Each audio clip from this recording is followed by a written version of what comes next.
Hello everyone.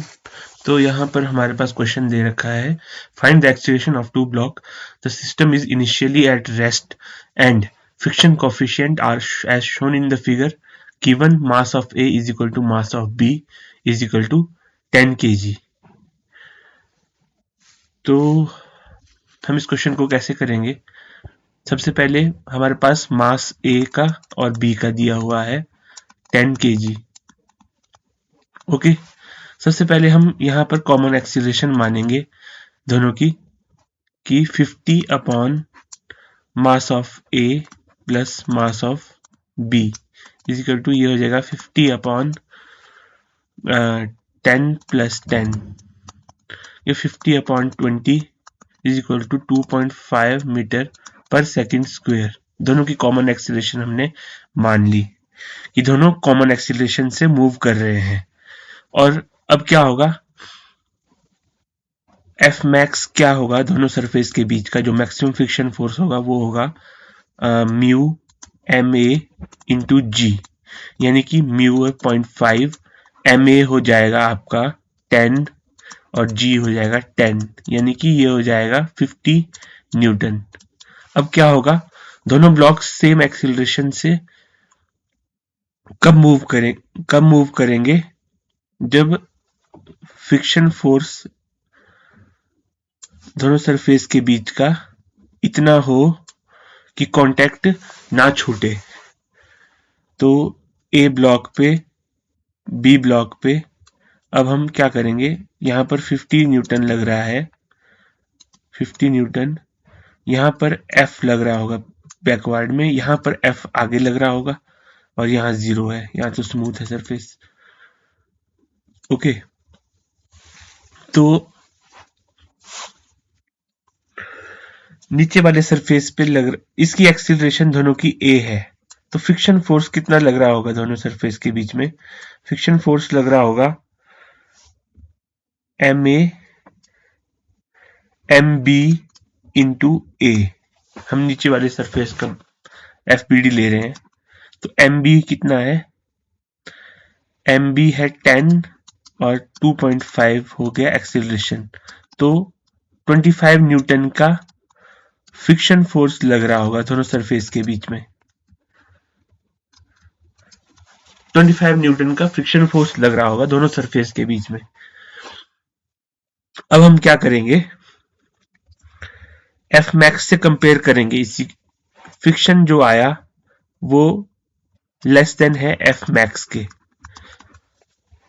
यानी कि friction आया कितना, 25 न्यूटन, जो कि लेस देन है 50 न्यूटन के। तो यहां से एक बात हमें पता चली कि both blocks move together with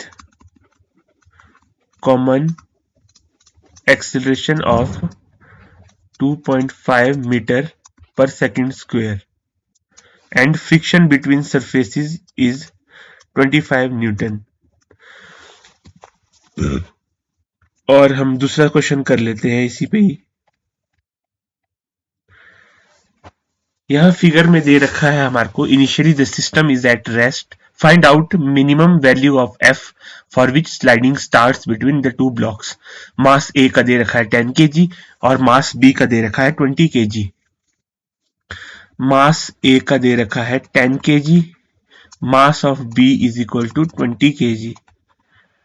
अब यहां भी हम वैसे ही अप्रोच करेंगे इसको। कॉमन एक्सीलरेशन सबसे पहले हम इसकी निकाल देंगे, F upon 20 plus 10 is equal to F upon 30, ये निकल गई कॉमन एक्सीलरेशन। और एफ मैक्स कितना होगा, maximum friction between two surfaces, M A into mu M A into G. Mu है 0.5, एम ए है आपका 10, जी भी है 10, तो ये हो गया 50 न्यूटन। अब जब मैं इसकी एफ बी डी ड्रॉ करूंगा, एफ बी डी,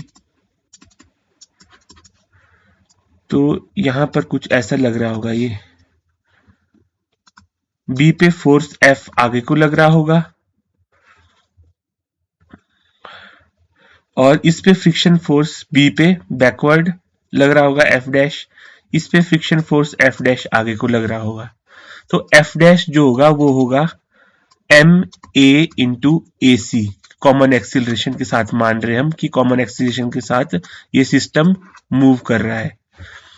तो एफ डैश जो होगा वो होगा M A 10 A C common F by 30। तो यहां से एफ डैश जो आएगी वैल्यू वो आएगी एफ बाय 3।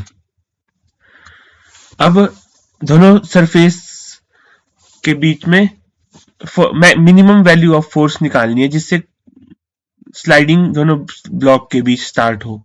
तो सबसे पहले हम मानेंगे कि जो फ्रिक्शन फोर्स है वो इक्वल टू और लेस देन है एफ मैक्स के। यहां से हमारे पास मिनिमम फोर्स निकलेगा जिससे स्लाइडिंग स्टार्ट होगी दोनों सरफेस के बीच में। तो फ्रिक्शन फोर्स कितना आया था, F by 3 should be less than और इक्वल टू एफ मैक्स यानी कि 50 न्यूटन। तो यहां से एफ की वैल्यू आ गई less than equal to 150 newton. तो एफ ग्रेटर देन 150 न्यूटन पे स्लाइडिंग स्टार्ट्स बिटवीन